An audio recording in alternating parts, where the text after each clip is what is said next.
So Israel and the wider Middle East remain in waiting as ceasefire and hostage release talks appear to have stalled heading into the weekend. Yeah, Special Envoy to the Middle East, Steve Witkoff, is said to have presented a new framework for a ceasefire deal offering several weeks extension in exchange for Hamas releasing 5 living hostages and 10 dead hostages. Now, Israel believes there are 59 hostages in total that are still being held in Gaza, but only 24 of those are thought to still be alive. Yeah, for all the latest in the Middle East, including the future of Gaza, the latest on Iran's nuclear program, we go now to Newsmax Middle East correspondent Zach Anders, who's been following all of it for us this morning. Good morning.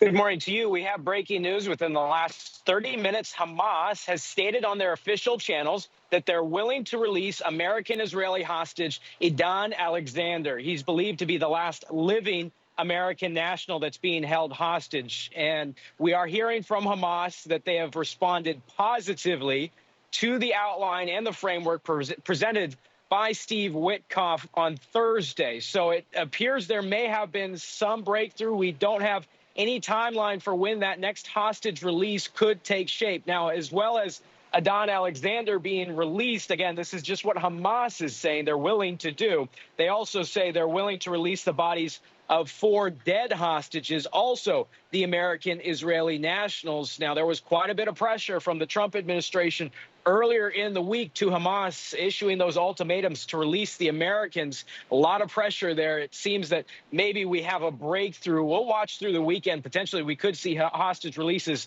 take shape as soon as this weekend, although we're still waiting from the Israeli side here on our sources to tell us what the direction and guidance is, whether or not they think they'll be receiving those hostages within the coming days, potentially even within the coming hours. These things do happen to move fast, but based on what I'm hearing, it seems like perhaps this weekend we could see some major movement here.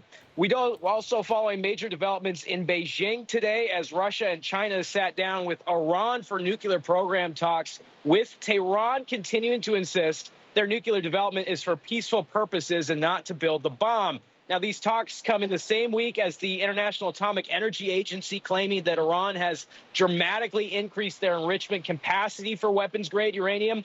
China opened the talks by stating, quote, the situation has reached a critical juncture again. Then Iran's Deputy Foreign Minister Kazem Garibabadi stating, quote, we had a very constructive and positive meeting today. He then accused some countries of creating a, quote, unnecessary crisis.